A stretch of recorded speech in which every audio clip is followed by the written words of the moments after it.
ایک کتاب میں لکھا ہے کہ جبرائیل علیہ السلام حضور پاک علیہ السلام کے پاس آئے اور فرمانے لگے اللہ نے کچھ کلمات آپ کو عرش کے خزانے سے بھیجے ہیں. اس میں سب سے پہلے الفاظ جو ہے نا وہ کیا ہے؟ یا من اظہر الجمیل وستر القبیح.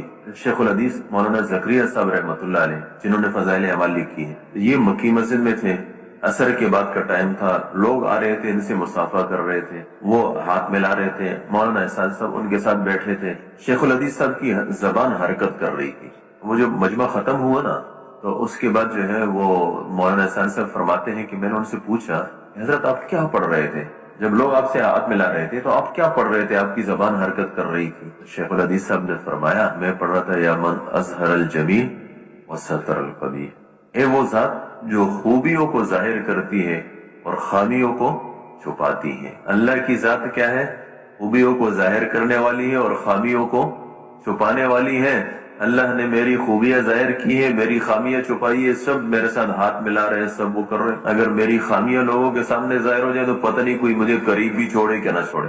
اسی طریقے سے اللہ نے ہم سب کی خامیوں کو چھپایا، ہماری خوبیوں کو ظاہر کیا. ہمیں بھی ایسے ہی کرنا چاہیے، ہمیں بھی لوگوں کی خامیاں چھپانی چاہیے، خوبیاں ظاہر کرنی چاہیے.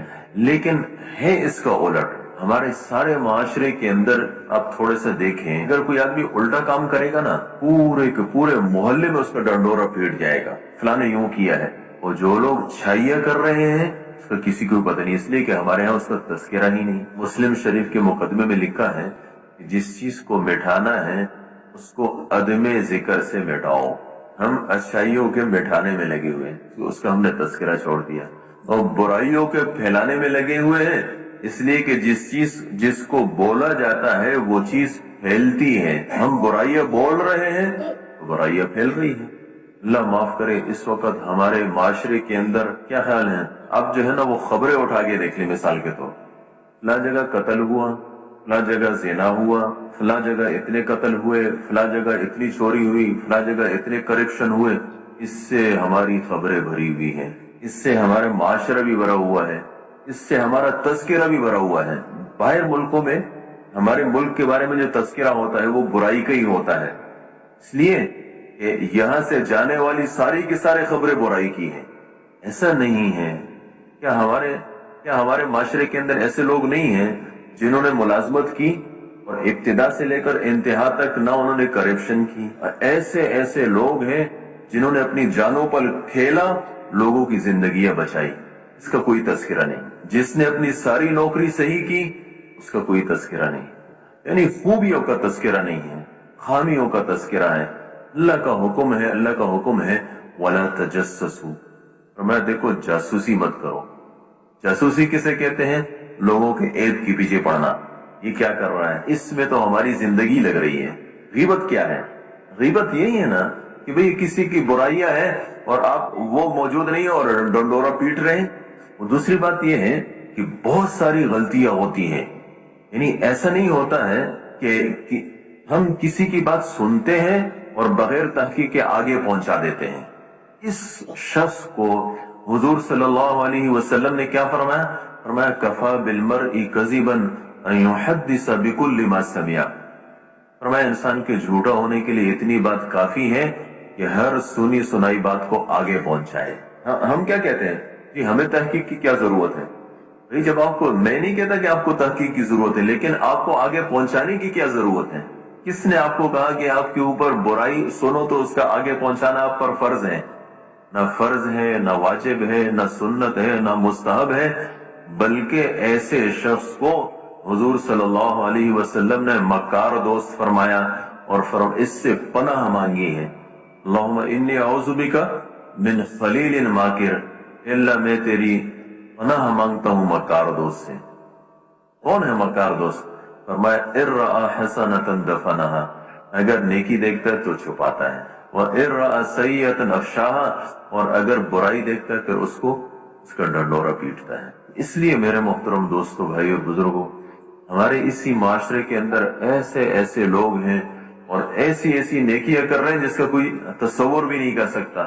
لیکن آپ نے کبھی نہیں دیکھا ہوگا کہ اس کا کوئی تذکرہ ہوا ہو. ہم کیا کہتے ہیں؟ جی وہ اصل میں ریا ہو جائے گا، اس کے اندر ریا کا جذبہ آ جائے گا. بھئی ٹھیک ہے، اس کو تو نہیں بتانا چاہیے واقعتاً یہ ریا ہے، لیکن آپ کو کس نے کہا کہ آپ نہ کریں؟ اس کی دیکھا دیکھی کتنے لوگ اس پر آ جائیں گے. آج ہمارے ہاں کیا ہے، مثال کے طور پورا پاکستان ہے، اتنی بڑی آبادی ہے، شیطان نے کسی کو بتایا کہ چوری کا ایک یہ طریقہ بھی ہے. ہمارے ہاں جو خبروں والے ہیں وہ اس خبر کو لے لیتے ہیں اور وہ پیٹتے ہیں.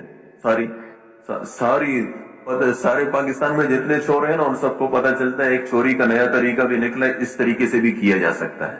سارے برائیوں میں مبتلا. اگر ہم خوبیاں پھیلائیں گے، اگر ہم خوبیوں کا تذکرہ کریں گے تو پھر اس کے بعد خوبیاں پھیلے گی، ہمارا معاشرہ بنے گا. آج تو ہمارے معاشرے کے اندر سب دوسری چیزیں چل رہی ہے. اس لیے میرے محترم دوستو، اپنے مزاج کو بدلنا ہے. صحابہ کرام کا کیا مزاج تھا؟ خوبیاں پھیلاتے تھے. حدیث افک ہے بہتان، تو اس میں ایک شخص وہ تھا جس نے بہتان باندھا تھا. کچھ ایسے تھے جنہوں نے بہتان باندھا نہیں، لیکن اس کی بات کو لے کے آگے پھیلایا. جس نے بہتان باندھا اس کے لیے اللہ نے الگ سزا بیان کی. فرمایا والذی تولی کبرہ منہم لہ عذاب علیم. جس نے بہتان باندھا ہے اس کے لیے دردناک عذاب ہے. ہم میں سے بھی جو بہتان باندھے گا اس کو اللہ دردناک عذاب دیں گے، دنیا میں بھی دیں گے، آخرت میں بھی دیکھیں گے. کچھ لوگ ایسے تھے جس نے بہتان نہیں باندھا، لیکن جس نے بہتان باندھا تھا اس کی بات لے کے آگے پھیلائی. اس کو اللہ نے فرمایا لِكُلِّ امْرِئٍ مِّنْهُمْ مَا اكْتَسَبَ مِنَ الْإِثْمِ. ان میں سے ہر ایک نے اپنے حصے کا گناہ کمایا. اس لیے میرے محترم دوستو، اپنے اخلاق بدلنے چاہیے. ہمیں اپنے ساتھیوں کی خوبیاں بیان کرنی چاہیے، اپنے ساتھیوں کو قریب کرنا چاہیے.